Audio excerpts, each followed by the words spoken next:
We've lined up the top stars from Hollywood and from all over the world to entertain you on a giant screen with a few colorful motion pictures you've been hearing about and reading It's about. showtime, folks.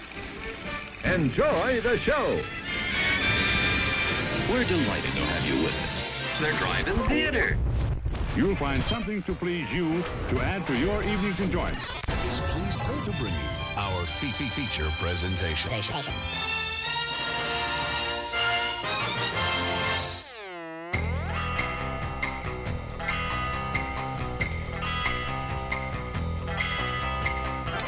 Yo, what's going on, everybody? It's another Monday. It's September 26th. Can you even believe it? Yeah. It's Monday night. It's 8 o'clock Central Standard Time, wherever it is that you're listening to this. This is what time it is here. Down here, it's our time. And we're going to be talking to you guys about movies and stuff. It's gonna be a lot of fun. We're here every week. I'm your host, Bo, the boom operator. I am Slick Doggy the Grip. And if you are tuning into us on the live stream, you can join in the chat like our friends Furious Apology and Vince already on Twitch, jumping in there in the comment section on our Facebook Live, YouTube Live, or Twitch. You can communicate with everybody that's watching the show. You can throw out questions. You can just, subscribe. I think we still have a few more days of September over on Twitch, so you can go gift us. That's a cool move. Yeah, you can get a sub. You can subscribe to our channel. You can help us grow the show. You can like, you can share, you can download, you can do whatever you want to do, and just be a part of the Drive-In Speaker Box family. You can also join our Discord, which has been very active this week. So growing a little community of film lovers over there on our Discord, and you can it's usually pinned on our profile pages, or someone will throw the link in the chat, so you can get in it. You can get in there. Yeah, get in there. He was singing that earlier when he walked in, and that's not exactly the accurate recount of events, but that's pretty close. Anyway, all right. Well, we've got a show for you tonight. Shout outs to Tyler over on YouTube. then put the link to the Discord in the comments. So follow that, join us, be there. Yeah. It's not just movies too. Sometimes we just talk about fun stuff as cool friends in life. But movies, I went and saw Don't Worry Darling. I managed to squeeze that in. I am getting ready for Nightmare on Block Street right now, over at Pinpoint, transforming that place into a horror-themed, if you like horror movies, you like things spooky, you will love Nightmare on Block Street. It's taking place here in Fayetteville, Arkansas, all month long in October. A lot of fun stuff. You can find a bunch of information there at nightmareonblockstreet.com. Maybe I'll put that link up in the chat here in a minute. You can check it out. Lots of fun events to check out. But that has been occupying a lot of my time. Normally next week I need to come in here and start putting up the Halloween decorations here in the set and transforming the space. It. Yeah. But I did catch Don't Worry Darling. Going to be reviewing that later in the show. What about you? Yeah, talking about spooks. I watched Lou. And I say that because there's some CIA stuff and things in that movie. I really wanted to watch Moon Age Daydream because it did get picked up by one of our local theaters, one of our several. How many do we have here? 4, 5, 6, something like that? I think so, yeah. Yeah, one of them got it, but they had very inconvenient show times. It really was. Not the easiest movie to go watch. So I missed out on that one. So I watched Lou, and I watched the first episode of Netflix Dahmer. A lot of people are talking about that show. It's like, true crime is like really in right now. It's becoming very memeable. People talking about people loving to watch true crime. But there's been some interesting stuff that I've been seeing about Dahmer, where people that I guess survived traumatic experiences similar to Dahmer, or that's not good. And they're just like, this show's really triggering. I'm like, then don't watch it. Shit. Like, you know what's going to happen. Yeah. It's printed and well known what is going to happen in that show. I also finished the last couple of episodes of that Cyberpunk 2077 you finished Edge it up? Runners. Yeah, I finished that up. So, well, awesome. Let's see. Yeah, it's Yeah, it's going to be a fun time. News, though, I didn't have a whole lot of news to... There wasn't too awful much. No, I didn't. Just people talking about Avatar getting its re-release. It made a lot of money worldwide. Made over $30.5 million worldwide, which is pretty bananas for a movie that I think we all stopped caring about a long time ago. We've what else was kind of interesting that I thought about talking about. Did you have any interesting things? I did see one small tidbit of something that we had talked about last week. The Confess Fletch.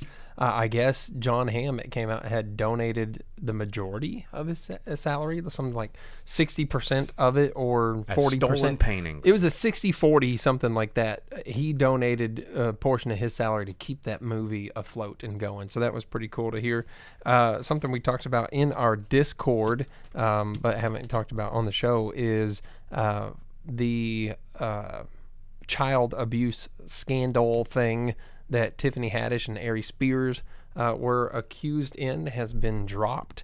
The accusers have dropped that case. However, now Tiffany Haddish says she has not had any of her job opportunities made available. Things have been taken from her, and she has no jobs lined up due to that. It happens. Yeah, I mean, that's something that sucks, and it's hard to figure out in the modern world and things that it is right now, because that's one of those things where they were accused for a reason. If you watch the sketch, it's not okay, and I don't see how anyone would have been like, yeah, put me in this. This is where I want to be. It was like a Funny or Die thing. It was removed after being up for like 4 months or something like that. It's probably on Daily Motion still. Yeah, I can't remember. The wild west of the internet. It was videos. on for like 2 years or something. But they took it down because they were like, maybe this ain't okay. So she should have thought twice about it. At the same time, it does suck for anyone that was just trying to do anything. It was a production. It's not like they were in like closed rooms and no one knew about it or something. So it's a weird situation. But depending on how you feel about Tiffany Haddish, there's that. That Quantum Leap reboot comes out tonight. Get ready, buckle up. Other things that come out this week is the Munsters. That's tomorrow. That comes out tomorrow night. Gonna check that out. I think I'm not excited about it. I'm gonna squeeze it in sometime before next week's episode, and I mean that'll be a fun episode. I mean it'll be Welcome to October, and we'll talk about the Munsters. And I'm probably not gonna. You gotta watch it. You've gotta watch it. I don't want to give money to it. You don't have to. It's like on Netflix. I thought. No, I thought it was coming out for free. It was supposed to be like a Netflix or a Hulu release or something like that. I've got a screener of it. But they sent me. Yeah. You need to borrow it. The advertisements don't say anything about streaming that I saw. It said available on Blu-ray and DVD and digital. Well, then I'll let you borrow my screener. Yeah. Seems awful. I watched the exclusive clip that they released yesterday of Herman just screeching in like a pretty high-pitched voice. Dina confirmed. It's on Netflix. It is on Netflix? Yeah. All right. Well, we'll see tomorrow. The Last of Us got a trailer released. Like a actual trailer. Yeah, a teaser trailer. Not a real trailer. Okay, well, speaking of trailers, the Hellraiser got a trailer too.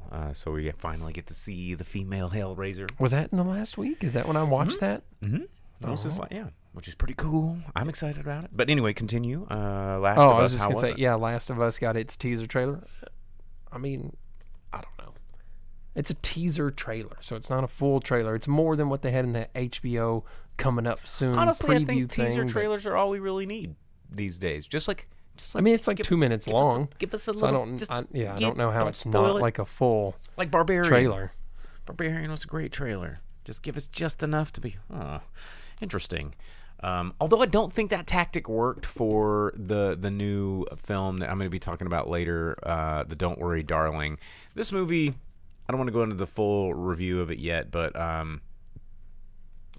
I think I'm more fascinated with the meta story that's going on surrounding this movie rather than the movie itself. But we will go cover that later. Another piece of news, speaking of horror news, I thought was kind of interesting. HBO has confirmed that they are in development of a Scanners adaptation. And It's going to have Soulmates creator William Bridges is going to be executive producing and show running this. That's going to have Lovecraft Country's Jan Damage directing that and executive producing it. Cronenberg is only going to be coming on as an executive producer role, which just means he's slapping his name on it and collecting a paycheck probably. Just walks on set every now and then. Make it more gross. Yeah, put a bone out of it. Have a bone in it. Put more flesh. Yeah, can that guy have a saggy, fleshy face and do this? He needs a goiter right about here. Can we just can we have a goiter and let's put a mouth on that goiter? There we go, perfect. And then make it pop because it's Scanners. But if you've never seen Scanners, check out Scanners. It's a good movie. It's one of the best head exploding scenes ever. I mean, it's a very famous scene. Mm-hmm. It is. You've probably seen it in a GIF. I guarantee you've seen it in a GIF. Amazing head exploding scene. Not sure that the HBO adaptation is going to do it justice. I mean, as most things don't. There is a time and a place for so many of these things that I feel. This is something we talk about a lot on the show, and I think this would be a good little aside about, the decisions to make remakes and reboots and sequels, like, where that line in the sand is drawn for when we do really need a new one, or do we really need to shake it up? I know there's a gift for that.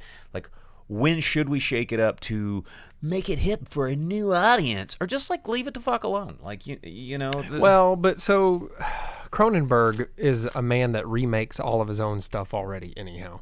So as Mr. Remake, it might end up being okay. Who knows? And who even says it's following the same story? Well, and a lot of that stuff is, they're, especially with like 80s like campy horror, and it's hard to recreate lightning in a bottle, and a lot of it, like the Karate Kid movie thing that they're going to try and make, that we talked about a little bit last week. Where Sony was like, it's definitely part of the original Karate Kid storyline, and all of the people involved in Cobra Kai are like, ain't us. Ain't Machio or Zabka. I don't know who you're talking about. Which is kind of funny because it seems very, it seems like it should be self-aware, but it's not, because they're really repeating the history that made Karate Kid as a franchise suck and destroy itself, that the show came back and acknowledged and repaired and said, okay, well, we're sorry, we fixed all the problems that we caused by letting ourselves run away with success, and now the studios are like, hot diggity, success, let's run away with it. And you're like, wow. Yeah, the show's even made it where you're like, wow, was Karate Kid 3 good? I feel like it was good. And then you watch it and you're like, no, it wasn't. But the show makes you be like, I remember. Yeah, I like that stuff. No, you didn't. It was bad. And I feel like that's the studios and these executive producers, because they don't give a shit about Karate Kid. They know that a lot of people, they know that they're I assume they all still, these producers still have those like old New York Stock Exchange tickers, like Hudsucker Proxy style, that's just sitting there going and it's like spitting out data of like people that are viewing things. I go, and they all still speak like, Snake Oil guy, and they're like, seems to me a lot of people watching this Karate Kid stuff. We gotta get the gangbusters on the Karate Kid. Let's move it now. And they're like, gotta make these moving pictures, and they're just reacting to this data stream, and they don't care about the content or why it fizzles out. So they too are falling in love, going, yeah, sure, Karate Kid was a big hit. See, everybody in the show loves Karate Kid 3. And they're not understanding what happened.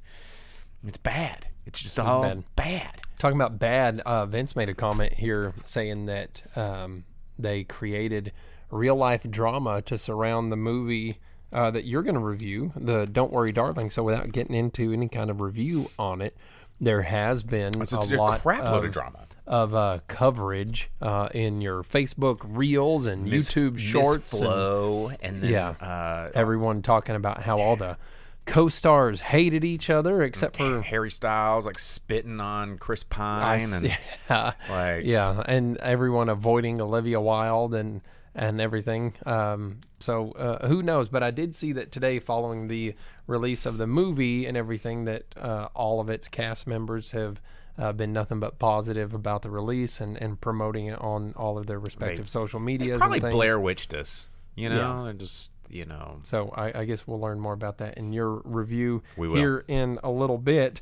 You know what, though? Talking about movies, dramatic roles and things in movies, something else kind of sad, reminder of sad things in the news, has been Alan Rickman and his diaries, little excerpts from his diaries being released, because next month there will be a book titled Madly Deeply, The Diaries of Alan Rickman, that will be released with excerpts, handwritten excerpts from his personal diaries that are going to be released about the movies he was on.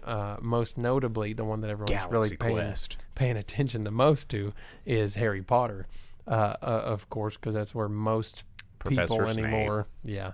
And of course it covers things I've been reading, about him, Hans Gruber saying that he only stayed on as Snape because after the second movie, he's like, I'm done with this. This sucks. And he's like, they're like, dude, come back for the third one. He's like, Azkaban can suck my Azkaban. And they're like, no, dude, please. And he's like, I want to know what happens to Snape because this character kind of blows right now. And he talked to J.K. Rowling and she told him the secret of Snape and how his story went. And he's like, I'll stay. And then he had surgery, like before or after the fifth movie. Like he started having health problems, had like prostate surgery and all this stuff, and his health tanked, and he's like, I'll stay on the movies because I got to see it through, because he's like, I got to do Snape's story. So you get stuff like that, and I guess he talks about like Snape's death and things like that, but that's what I'm hoping is he talks like you get to see things about how he felt about being cast as Hans Gruber and how that changed his life, and being Metatron, and being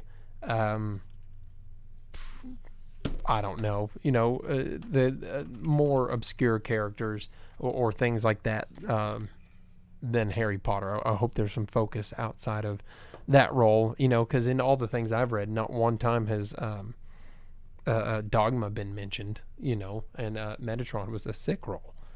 He was the only good part of that movie. Yeah, it's true. It's true. Well, I don't know. Hold on. Ben Affleck and Matt Damon are pretty good in retrospect. What about Alanis Morissette? She doesn't say anything. Yeah, she's got which is pretty good. Anyway, going back through the comments, Dina asked if we saw the guerrilla marketing for Smile. I haven't seen any of it. I've heard about it. I stay away from everything Smile because no. Stuff. Tyler over there on YouTube by Greptar's Hammer, good Galaxy Quest remake. That's the one I couldn't think of. Robin Hood, Prince of Thieves. Let's see. Jason Lee was awesome. Said Mo 7 Man. I'm assuming Jason Lee's generally good Dogma in most things, but yeah, didn't we just talk about how Jason Lee would have made a really good Fletch? I think we were talking about that last week. Yeah. But anyway, that's because Kevin Smith was going to do Fletch 1, WON. That was the original idea behind a continuation or reboot of the Fletch series that never happened.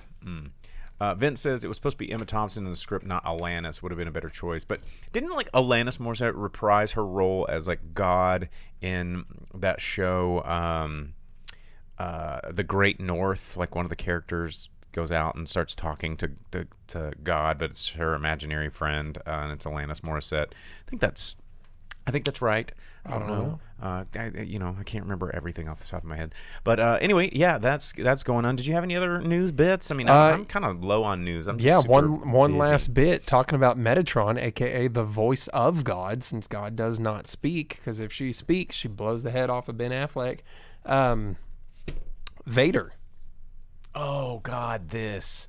Yeah. So were we talking about this on Discord? Yeah, we were. Yeah. So this weekend, it was in the news that James Earl Jones has officially retired his voice. This is CNN. As Vader. So not his voice, and he's not retired completely. Am a robot. But he's retired from doing any kind of voicings of Darth Vader.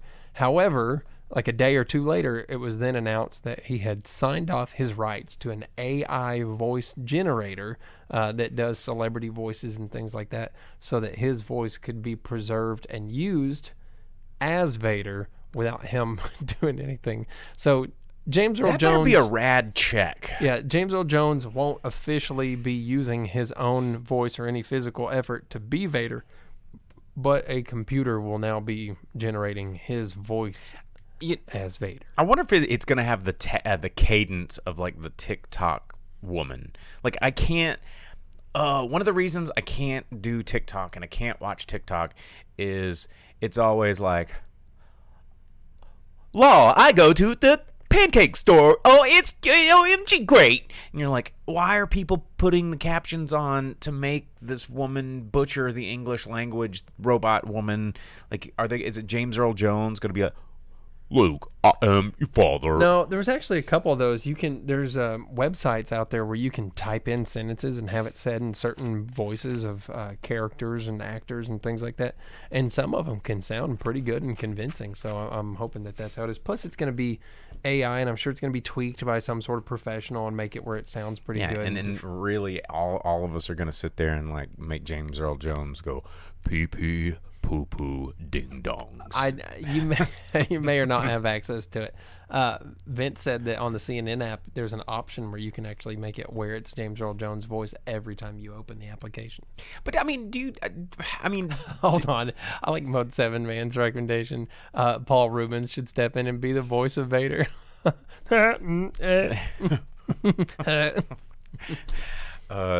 they like have a lightsaber fight to tequila. Yeah. They like lightsaber clash, and he's like, "Arr!" I like how Paul Rubens just is Pee-wee anytime. Forever. Yeah. Instead of like his little pissant character from Cheech and Chong, where he's like, I'm calling the cops. Yeah. Oh man. I think I have less of a problem with the fact that, James Earl Jones can't live forever, and he's got one of the most iconic voices of all time. I figure, guys that need their voice preserved for the history of eternity, you got James Earl Jones, you got Morgan Freeman, you've got, who else? Sam Elliott, and then Werner Herzog, maybe David Attenborough. Like, these guys need their voices preserved, but as a whole, the technology kind of skeeves me out, Hold on, I want the Werner Herzog one. Just let me hold it, baby. You could be like, LOL, look at this video of pizza. The eternity of cheese dripping down into your arteries, clogging them like microscopic devils, filling you with doom and decay. I just have his voice say, hiss. Like, hiss. Yeah. I freaking love Werner Herzog. But... Anyway, I just the technology behind it creeps me out because even when deep fakes started to become a thing and now they're becoming really popular, it's gonna be very hard in the future of history to believe anything that you see, and that's a scary world. Well, but one thing, so Tyler pointed out here, watch the line delivery in Conan by James Earl Jones and say that AI can replace it. You're right. They're the acting, that's where acting and stuff comes in. Contemplate this the variation. On the tree of woe. Yeah. So you're right. James Earl Jones in Conan is too cool, and they did a very They did a very good job with the consideration of like, we need someone bigger than Arnold. And instead of creating a new character like new movies would and upsetting an entire fan base, they went back through, they looked at the author's works, and they're like, well, here's a guy. He lived hundreds of years before, but the audience won't know. Let's just make him a Conan villain. He's going to be big and badass, and he's going to be James Earl Jones. And they're like, do it. Thulsa Doom. Thulsa Doom. Yeah. What is it? The Riddle of Steel. I'm like, God, I could just listen to him talk for days. But anyway, AI, like, I don't know. I'm not opposed to it. Like, as who was it said, Furious Apology said over on Twitch, said they said, saw James Earl Jones a few years ago in a play and his voice was pretty shaky. He is rather old. And yeah, he is getting old. But I feel like he's been like that way for a while, because if you watch like The Sandlot or anything like that where he has like sustained delivery on camera, it's not always, I feel like he does better in a voice acting booth or something like that, where it can be just take after take. And sitting in a chair, drinking water. That's what I need. I need to have a beverage to keep this sexy voice flowing. Don't shake your head. You shake your head this way, not this way. Yeah, so that's what's going on in the news. I mean, we're out of news stuff. We got to move on. That was it. We're out of time really for the was segment. it. There wasn't too awful much, really. Out of time for the segment. We got to tell you what's coming out in theaters this week, because movies are coming out in theaters this week, because they come out in theaters every single weekend. A lot of people, what's funny is people that tune into the show for the first time, and maybe it's your first time, I don't know, but if it is, we'll be here right with you the whole time. But people are like, you mean movies come out every weekend? Yeah, pretty much. People really like that? I get people that say that all the time. They're like, because I say, yeah, I gotta schedule a time to go see a movie this weekend. I always go see a new movie in the theater every weekend, and they're like, wait a second. Of course, they don't listen to the show. They're just like, wait a second, you go see movies every weekend? There's new movies? I was like, yes, it's not just Marvel movies. There's new movies all the time. Tyler, I know you lying to me. This ain't your first time. I can tell.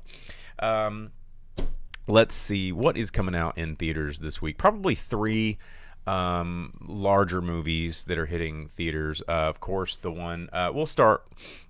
Work our way backward. There is a romantic comedy called Bros, directed by Nicholas Stoller. It is an LGBT film about these 2 guys kind of falling in love with each other, romantic comedy style. The trailer, I guess the only thing I can say about the trailer is it's extremely gay.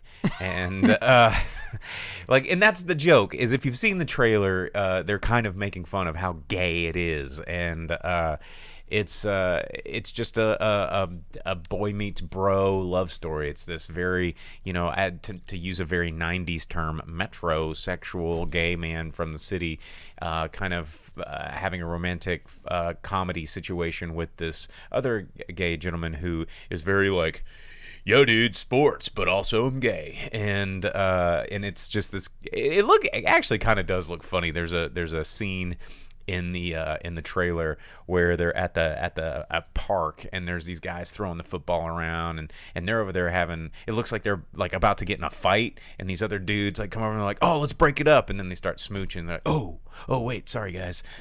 Anyway, I don't know. It looks silly. From the producers of Trainwreck and Bridesmaids, and the director of Forgetting Sarah Marshall. So it actually, those are all pretty funny romantic comedies, and I don't like romantic comedies. I did see a, Billy Eichner doing his man on the street thing, and he's like the for a dollar thing, and he runs up to all these people, but he has Paul Rudd with him. And he goes, Paul Rudd wants you to watch my movie. Will you do it? And they're like, oh, yes. If Paul Rudd wants me to. Of course. No one knows who he is, but everyone's like, what? Paul Rudd? Really? Yeah, of course I'll watch it. And he goes, it's a gay movie. And half of them are like, no, I changed my mind. And they're like, sorry, Paul Rudd. And it's really funny. That's hilarious. Yeah, and then he gets a pack of lesbians to run with him and encourage people to watch the movie. And this one dude, he's like, will you watch my movie Bros? And this dude's like, no, I've seen the trailer, I hate it, and just walks away. But he's like very much a gay dude, and Billy Eichner's like, he's too gay even for Bros. And so his man on the street bit to promote his movie is actually pretty good, and him running around with Paul Rudd and everyone just not knowing who he is and not caring, but being like, oh, Paul Rudd wants me to watch a movie? Yeah, absolutely, I'll be there. It's pretty good. Oh, man. Well, that's coming out this weekend. Also coming out this weekend, we just talked about it, and you're already as scared of it, is the movie Smile. Yeah, dude, it's creepy, bro. It just looks like a possession. It looks I don't like it when non-demonic people smile at me, because it's like, who are you and why are you smiling, bro? It looks like Fallen. Do you remember Fallen? Which is a really good movie with, it's got John Goodman and Denzel Washington, and it's like this devil that kind of, or the devil or a devil, a demon that goes from person to person, and this smile makes everything creepy. But you don't like anything creepy. I mean, I like Nightmare on Elm Street. I like Gremlins. Gremlins is a kid's movie. I like dog. Ghoulies. I like Critters. Critters is pretty dope. But Smiles coming out this weekend. You can check it out. It looks like honestly, pretty standard issue horror movie fodder. I mean, It looks like a lot of jump scares. Yeah. That's what I really don't like. And then also coming out this week in theaters is Amsterdam, which is the new film from director David O. Russell. And David O. Russell, if you don't know David O. Russell, you either really, really, really like him or you don't like him at all. Got really big when he directed Silver Linings Playbook, but of course, going back to like the late 90s, he did Three Kings, which is actually pretty good. And The Fighter, American Hustle, a lot of films like this. He's very, very known for his dialogue. He can make dialogue in a movie seem very, very engaging.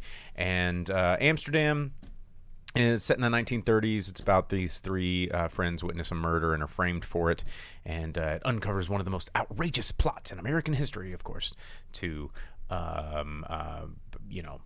overly elaborate retellings of American history. Let's see here. I like Vince says more like chump scares. Quoted me. That's what I'm going to start using now. Every time someone's like, "Oh, you don't like horror movies?" I'm like, "Yeah, man, they're like chump scares. More full of chump scares, dude. I'm not going to go to that. I'm not going to be some chump." Let's see. What else do we have? I think that's it. I think that's all the big ones that are coming out in theaters this week. So you got three to choose from. David's probably talking about the time where you were a very uncool dude. Oh, gotcha. Yeah. Okay. Yeah, I had a comment in the chat about a canoe trip we went on a long time ago. And Jake almost terminated our friendship. Yeah, with extreme prejudice, like Major Payne style. Yeah, because I may have been a dick, scared him pretty bad in the middle of the woods, and Jake does not like getting scared. I put up with it for way too long. Also, it didn't help that like meth addicts were showing up in the middle of the night too. This is a whole thing that's not for this not for this show. So maybe if we get enough subs and enough channel points in October, we can tell the audience the story of the canoe trip. But you guys got to earn it. We're not going to give that away for free. That's camping horror. That is premium content. Yeah, we'll figure out we're gonna have to start a GoFundMe. This is like, all right, a $500 goal, and then we'll tell the story of the canoe trip. Yeah, as Vince says on Twitch, he says the canoe and the origin of Slick Doggy. Yeah, I'll definitely tell the origin of Slick Doggy. No, it's more like Quick Doggy. $500. Anyway, all right. Well, that's coming out. That's what's coming out in theaters this week. I really want to tell our audience the payoff to that story, but you can't. We got to save it. Yeah, that'd be an October treat, maybe. But we gotta throw some serious channel points or sub goals. It'll be good. Mm-hmm. Yeah, it looks like someone just gifted a sub too. Sweet. Apology. Thank you. Thanks for the gift subs. Mode 7 Man says, "Did you try the old wiener in the can of Spam trick?" There's plenty of wieners probably already in a can of Spam. I have so many questions about everything that happened. Thanks, Merle. Nice. Yeah, Merle, fresh back from the Format Festival, which was in Northwest Arkansas this weekend. I wanted to check it out, but I was too busy setting up for Nightmare on Block Street all weekend long, and the rest of this. It's just been a busy week for me. Okay, well, all right. We've talked about what's coming out in theaters this week. We've talked about what's been going on the past week. Dude, hype train, get the hype train going. We're gonna have our first hype train. That would be sick. Yeah, dude. Oh, someone needs a sub or gift a sub or something. We can get a hype train going. We can come on, ride that train and ride it. Woo woo. Yeah. I got someone redeem channel point. I wish we could dance. We could do Soul Train or yeah. We'll find something to do. Okay. Tequila. All right. Oh, yeah, just like Pee Wee Herman we were just talking about. Let's talk about... Oh, Vince cheered. Is that going to trigger... Dude. Hype train is incoming. Look at this. Look at this fun Twitch stuff that you can do by subbing to our Twitch channel. It says we have a limited time to earn exclusive emotes. You can get some up-and-comers. You can have you the can rock. shake it up. Yeah. Yeah, you can do all that fun stuff. Foreign films. Oh, you got to get the Jake's foreign film emote. That's a good one. Yeah, we need to make for all the we gotta get jokes, innuendos. Can we have? I'm gonna make your face in a little canoe. That's gonna be the. That's gonna be the new one. You in the canoe. Jake's canoe. A little man in a boat. We'll just call. Okay, we I'm gonna let that got one simmer we for a got minute. 4 minutes for someone to sub or cheer or gift a sub, and we can have a hype train, and we can be like real Twitch people. Wow. Actual Twitchers. Wow. Crazy. Twitching. Vince cheered 500 more. Vince has got so many Vince bits. is He's hard just Twitch. like he basically like look at this. I've never even done this before. We did it. You did it. Yeah, you guys did it. The people that are listening on a podcast and Spotify are going to be Merle. just confused as all get out. Yeah, thanks, Merle. Another cheer. This is cool. Look at all these animations. It's level 2. Does this level up? Is this like a video game? I don't even know how this technology works. I'm an old man. I don't understand these things. I'm just an unfrozen caveman podcast host. I don't understand things like technology and hype trains and bits. That's true. Yeah. Very wild. It's anyway to not like have an old Hartman or Phil Hartman, not Pete Hartman. He's a friend of mine. Phil Hartman reference. Merle says we need more emotes of us. Yeah. So I need to get to work on that. We should do that.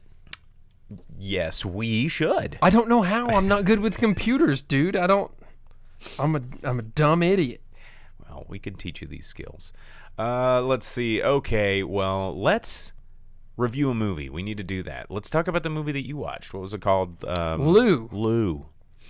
I watched. So again, I really wanted to watch Moon Age Daydream that came out, the David Bowie documentary type weird adventure movie, but unfortunately we have one theater that has weird times for it. Bit of bowtailing check to enrollment coding school. So instead, what was available was streaming services, and there wasn't that much that came out. But one thing that did, starring Allison Janney, is Lou. It is a movie about a old crotchety lady on a Pacific Northwest island, not far from Seattle, in the 80s. And she is getting ready to commit suicide. Oh, no. She is done. She's over it. And she's burning all sorts of classified documents and things of her past, who she was and what she did. It's very clear that she is a spook of sorts. And, of course, Allison Janney also plays a really good, just crotchety lady. Like she does pretty good. I mean, it's like her character in Mom, but with none of the comedy. But so it's clear that she's some sort of spec ops spy type person. And within this storm, her neighbor, who is renting a house from her, has her daughter taken and kidnapped by her father, who they had presumed died, who was an abusive man, but also a Green Beret. And so he has his skills, and she comes and she's like, we got to save my daughter. And they head out in the storm to hunt down this guy and the little girl, and adventure and peril and mysteries all take place. And so the mystery of the family and extended family and all of the secrets of the past come to light. Float to the top. Yeah. In this floody storm. And it's not bad. It's a decent little, like, kind of Taken style action movie. of a kidnap rescue type thing. Of course, the other main character, played by Journey Smollett, the mom. Hey, thanks, Vince.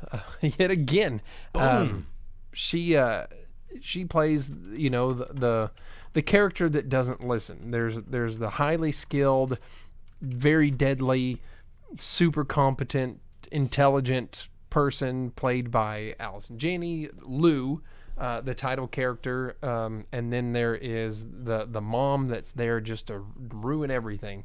But throughout the movie, over the course of what in their life is a couple of hours, she turns into a much more badass, super cool person.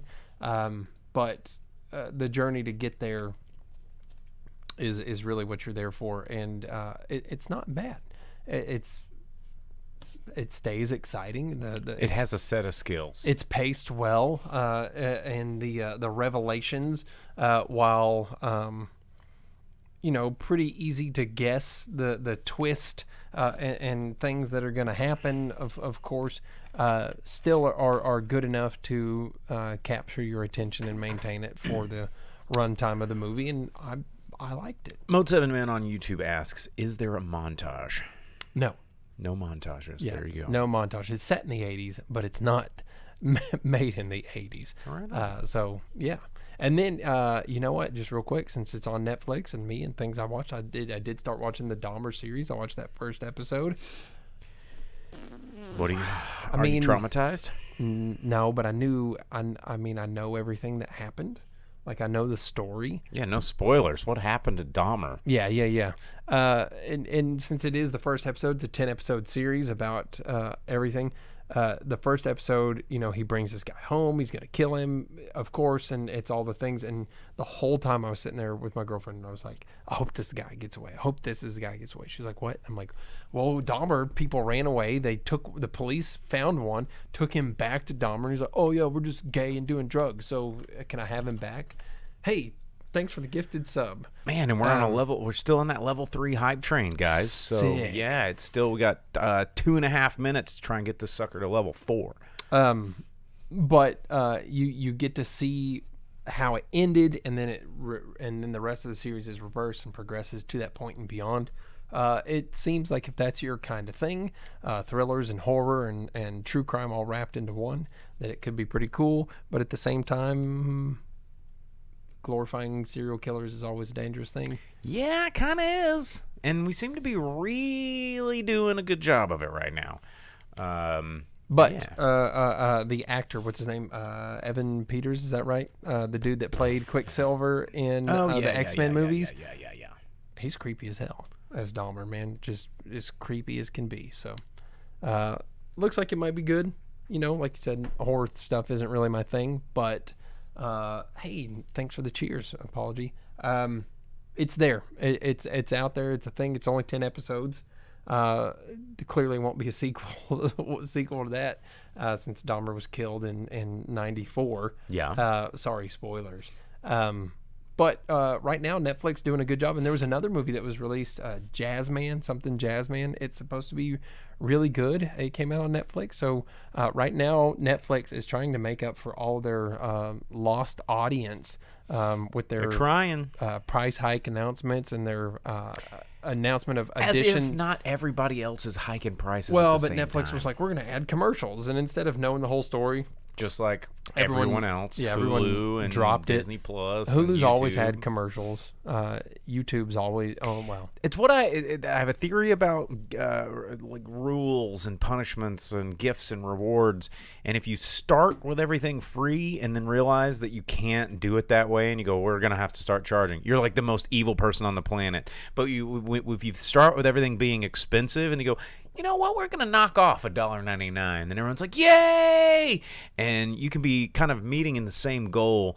But if you're giving, you're a good guy. If you're taking, you're a bad guy. So always just start with as many rules, regulations, fees, and prices that you can, and then peel those away. Oh man, Vince with a huge bits cheer. Look at that. Bits. Fitz is.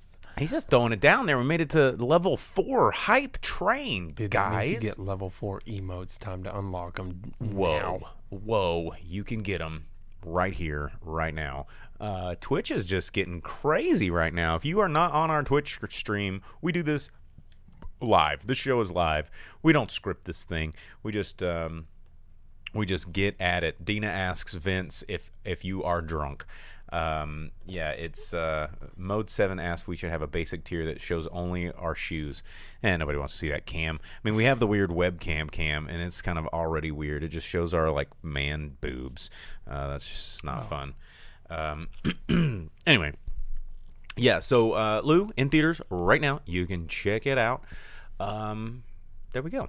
So, yeah, we need to move to the next film that we saw this week, or I saw this week, which was Don't Worry, Darling. This movie, we talked about at the beginning of the show, going to talk about it now. A lot of, drama being brought up about this movie, the production of this movie, leading up to the release of this movie, directed by Olivia Wilde. Everybody's got something to say about this now. She hasn't directed a whole lot of films. She did 2019's Booksmart, and then this is kind of like her next just big, hey, I'm a director too, And of course, she is dating Mr. Styles himself, which seems strange given the nature of everybody's behavior surrounding the build-up to this movie. But you've got Chris Pine. Olivia Wilde and Harry Styles are dating? I think that's what I read. I mean, I don't keep up with all the celeb gossip, but I'm pretty sure that's yeah, well, hey, man. Olivia Wilde. She can do what she wants. She was a princess at one point. Miss Florence Pugh, doing what she does best and look completely confused and terrified at people trying to terrorize her. And then, an interesting supporting cast, Nick Kroll, Gemma Chan, and some other people that just kind of blend into the background for moments of the film. Now, I don't really want to get into a big review spoilery with this movie, because this movie is, if you look at Twitter, if you look at anything, you're gonna see the reveal of this movie. And the trailer tried to hide and obfuscate what this movie is really about. And there is sort of an M. Night Shyamalan-y, Jordan Peele-y twist at the end that's somewhat predictable. But I feel like everybody thought that this movie, leading up to this movie, was going to be this big, feminist art film. You've got Olivia Wilde doing this like super, visual feast, heady sort of take on like, fuck the patriarchy sort of movie. And that's not what this movie kind of turned out to be. And I think maybe that jarred some people. Hey, another gift sub. Look at that. Hype train is still rolling. And this movie, it's getting kind of panned on Rotten Tomatoes. Metacritic, it's not, getting a 47 on Metacritic. The IMDb rating is, in the middle sixes. And this movie's just a science fiction film. Like, this movie's just about this weird idea. And it's about this Victory Project, which is led by the, Chris Pine, who is this very enigmatic sort of, messiah figure to all these guys. So it just seems like a very 1950s Mad Men boys club, where it's, the wives are at home cooking the dinner, supporting their husbands, and it really leans into that until there's a couple of twists in the middle where, okay, well, it's not all a boys club. Sometimes there are girls playing too, and but it doesn't really dwell on it enough to make the idea flesh out. So there are people that are choosing to participate in this world, and there are people that are participating against their will. And there's a bit of a brainwash, a little bit of a sort of Stepford flavor going into this this film that kind of falls flat. Like, the movie had a 2-hour runtime, and while visually it's pretty solid. I thought the pacing was a little off, and the performances were good. I mean, this is a fun movie to watch. It's very visually interesting. There's a lot of really interesting bits with Florence Pugh because she has, like, ever since the Flower Crown movie. Give me a second here. I'll think of it. Midsommar. She's just really got this sort of like, what's happening look, and I shouldn't be here look, and let me break out of our reality look. And she does that with gusto in this film, but then there's this relationship between her and Harry Styles, and then it kind of falls apart, and then it leaves you wondering what's going on, and the ending, I think people wanted more of a message out of this, and it's not. It's just a movie with a twist, and I'm wondering if everyone wanting this movie to be more intellectual and more, I guess, protesty, didn't get what they asked for, and so therefore they're mad at it. Because really, it wasn't a bad movie. It's just a forgettable science fiction film. So I don't know. I mean, it's hard to talk about this movie without spoiling this movie, but let's just say it's one part Matrix meets one part Stepford meets one part Leave It to Beaver, and then that whole like 1950s nuclear fear, blast from the past. Yeah, blast from the past. Sort of. There's a lot of questions that the science fiction element leaves you wondering, because if you're into science fiction, you're like, okay, well, they've created this world, and why does this world have these boundaries? Why is it so contained? Why is it so limited, considering what is happening in this film? And you're just like, well, that doesn't make sense. And then there's certain things that don't really get explained, like the song she keeps humming all the time, and they kind of tease about how they explain it, but they don't. And it seems like it should be this big sort of MacGuffin, and you're left kind of going, well, wait, what about that? Why didn't you explain that? And it just feels a little bit clunky. As David says, matinee. Yeah, that'd be a fun matinee movie. But it's not as bad as all the internet buzz. It's just a movie. Guys, it's just a movie. It's a very well shot movie. I think if everybody didn't have such a bad time on set, then, you could commend Olivia Wilde for a decent job of directing. Tyler says he'll try and catch it in Amsterdam soon. I think if you're in for... what you're getting into. It's going to be science fiction. It's going to be visually interesting and well shot. You're gonna think it's okay. It's just pretty middle of the road. Dina says, as Harry Styles says, it feels like a movie.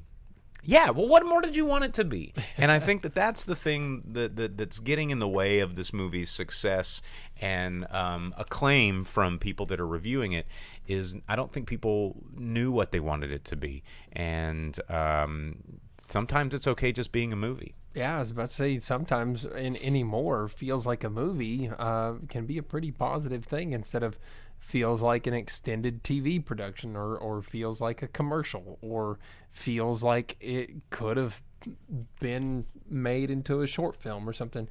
Saying it feels like a movie can be high praise. It feels like something meant for the big screen. It feels like something that is an enveloping tale or story that really catches your attention for the 1 to 3 hours that it's meant to do. Hopefully not 3. Ideally 1.5 or something like that. So feels like a movie can be high praise. As Velvet Santa says over on Twitch, he says, I'm just glad to see more films that are not reboots, remakes, or a major franchise. And yeah, I mean, that's what got me into the theater, and I guess that's all I got to say about that. So check it out. It's in theaters right now. You're about to get a horror movie and then a David O. Russell film, so you'll have a couple of different options in the theater as well. We got comedies coming out, and then what else is in theaters right now? You got action, plenty of action, plenty of horror between Pearl, Barbarian. Oh, I saw Pearl too. Did I even talk about Pearl on the show? No, I don't think so. I don't think because you hadn't watched it yet. No, I hadn't watched it yet. So yeah, I saw Pearl. This last week as well. I'll give you a 2-minute review on that one. Pearl, the prequel to X that was completely unnecessary. I learned something about it, though, today. It was shot at the same time, secretly. They did the prequel with, what's her name? Mia Goth. Mia Goth, yeah. Yeah, they did that. She played her, the Maxine and the evil lady, Pearl. Yeah, Pearl. In the X, and now she was Pearl in the prequel, and they have a planned sequel. It's called Maxine. Maxine with three X's. Yeah, and it takes place in the 80s. I feel like, X was so good, and Pearl just seemed like, knowing that it was filmed at the same time, the gimmick behind it's kind of cool, but it just was unnecessary. Is there any explanation as to why Pearl and Maxine look identical? I think it's just an interesting thing that Ty West is doing with Mia Goth. So they don't bother explaining why those two characters in the prequel and. No. I think it's more like an American Horror Story where it's like, each season the same characters are just playing different roles. Velvet Santa says, I've never seen X. Which should I watch first? I'd say only watch X. It's the only film that I feel like has a good, solid idea behind it and pushes horror into an interesting direction. X is a Ty West film, a horror film that came out like not even a full calendar year ago. Not even that long ago. It was a couple months ago. Yeah, it was like 6 or 8 months ago. Not that long. No, I'm talking like it was this summer. Yeah, I guess it was. We reviewed it on the show. I really enjoyed X. It's people shooting a porn and they go to like a farm or whatever in the late 70s. And there's this old lady that's just like not having it. And so Pearl is the old lady who's kind of the we'll call her the monster of the film X, and then this film is Pearl, which is about kind of her origin story of turning into what she turns into, and it just it left me lacking. Or there's a lot of connective tissues between Pearl and X that would have been more interesting, I think, to see some of that on screen instead of just the what they focused on narratively in Pearl. Vince says it was released in March. I feel like that's probably, if you Google it, what it says, but I think in real life it released. It's only 6 months ago. Later than that. So yeah, 6-7 months ago. Yeah. So anyway, it came out this year. Yeah. And there's another one. Maxine's is coming out pretty soon as well, and it's going to be all. And I feel like it's going to be the same thing. Like X was a celebration of like, yo, it's the late 60s, early 70s porn, and then Pearl was like, it's the 50s, and we're poodle skirtsing and going to the sock hop and singing and we oh my, I shouldn't be doing naughty stuff, and like however people in the 1950s talk, and I assume they did this with their hands. And then the Maxine is going to be like all the idea of the 80s, which people's idea of the 80s is never really what the 80s was actually like. It's just a stylized version of like, oh yeah, everything's like neon and DeLoreans and like all this kind of shit, and really is a lot of wood paneling and yellow carpet. Yeah, yellow carpet. Anyway, Vince said like the 90s. I was about to say like all these kids that recently who have no idea what the 90s were like was like, yo, the 90s. I'm like, no, it's all day glow. Not if you were there. If you were there, it was like Pogs.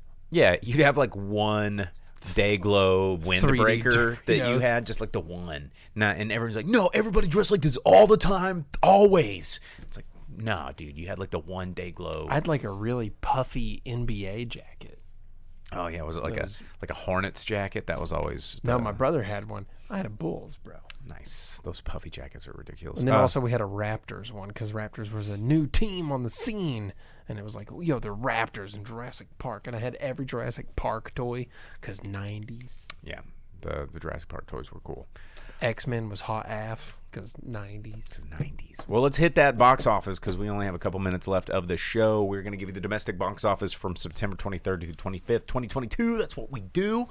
Jake's going to give you the top 10 movies as of this past weekend and what they made domestically. We give you domestic numbers because that is what the studios care about when they are greenlighting sequels and deciding why they need to make more Karate Kid movies or another Avatar or whatever. So we're going to go through the top 10 movies starting now. Take it away, Jake. Starting now. There's my yawn for Vince. Hey, Under These Lights is tough.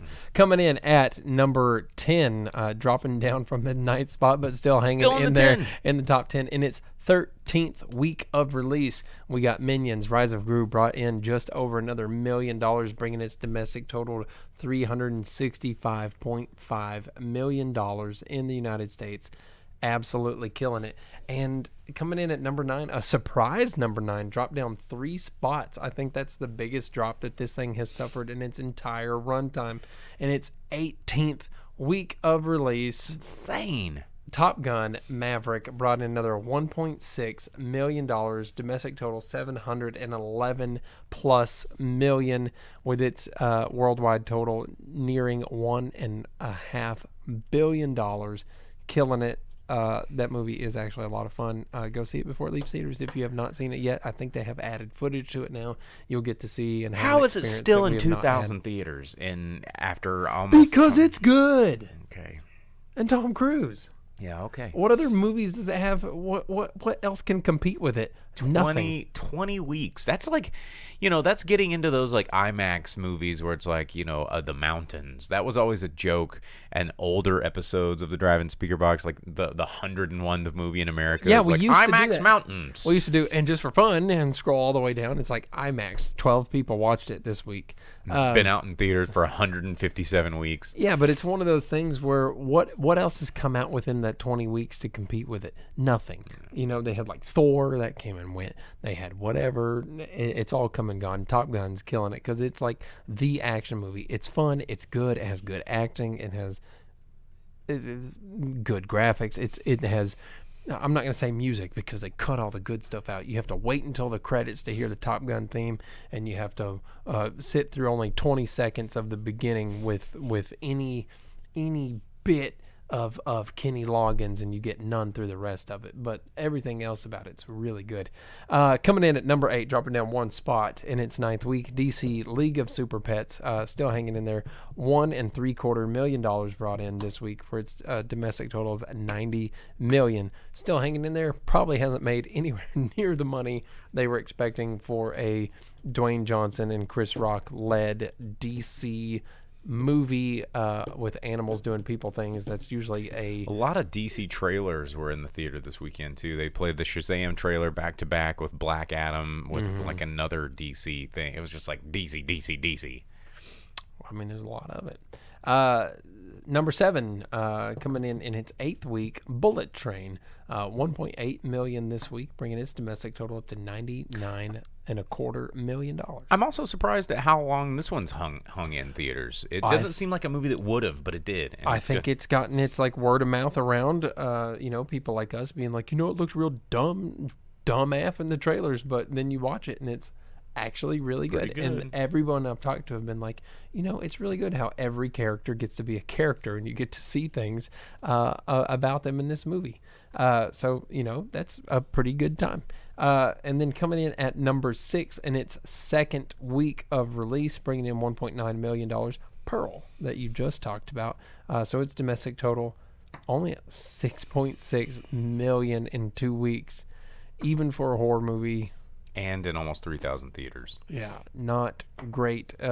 Hopefully some of that budget was saved because they filmed it at the same time as X. And that's not anything that's hurting them too bad. Coming in at number 5, dropping down 1 spot in its 2nd week of release, See How They Run, which you reviewed last week.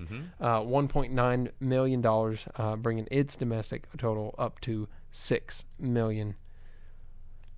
Harsh on that too. Yeah, that sucks. Not a big one. And then dropping 2 spots down, number 4, Barbarian, in its 3rd week of release, it brought in $4.8 million for its domestic total of $28.5. So not bad for a horror movie. Not bad at all. Not great, but I think that one's one of those that's picking up steam a little bit. It did add another 550 theaters this past week. And it's one of those things where I've actually had people ask me, like, what's the deal with this movie? I'm like, oh, man.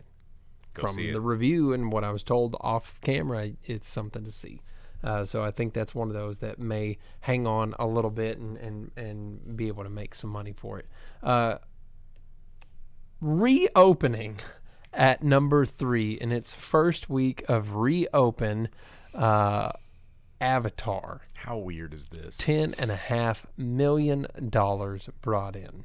It brought in another 20 worldwide. Like, so $30 million worldwide this weekend for Avatar. What? And it is enough that I've been seeing tons of articles that are saying like, oh, this proves that Avatar wasn't a fluke. It's not a fluke. It's definitely going to be a marketing success when the underwater one comes out. Way of Water. Can't. Man, if Avatar 2 makes as much money, or even remotely as close as Avatar 1, I just don't understand the human race as well as I thought I did. Or maybe I understand it too. Maybe it's that predictable. I don't know. We'll see. We'll see. And then coming in at number 2 in its second week of release, bringing in just right at $11 million, The Woman King, bringing its domestic total up to $36 million. You watched that, didn't you? No, I did not watch that. We talked about wanting to. Yeah. You wanted to, right? Yeah. So that's out there. Go watch it, maybe. And then opening at number 1, Don't Worry, Darling, movie you did talk about tonight, bringing in over $19 million, and it's in more theaters than everything else as well. So we had our own hype train. It's been carrying its own hype train for a little while, and I guess it's making it happen for itself in 4,100 theaters. Top spot. Yeah, did pretty well. Almost double the next movie down. So, but I don't think that's going to keep. I don't think that's going to sustain. I think next week it's going to take a big drop off as these other 3 movies hit the theaters and compete for different screens. I don't know if Avatar is going to stay in theaters more than a week. I mean, it did pretty well this week. I mean, the average take was pretty dang good. But we'll see. One thing I see in the comments here is that Vince mentioned that this is the first time that Top Gun has left the top 6 movies. It's wild. Yeah. It's wild. Well, all right, guys, that's our show. We are going to get out of here. We thank you guys for tuning in, as always. We will be back next week to talk to you about some of these movies. I'm going to see one of them. I'm going to try and have time. I'm going to try and watch the Christian Bale, Margot Robbie, everybody in the world movie. Amsterdam. Yeah. That's what I want to see. Or if I can go watch Moon Age Daydream. Yes, I want to see that.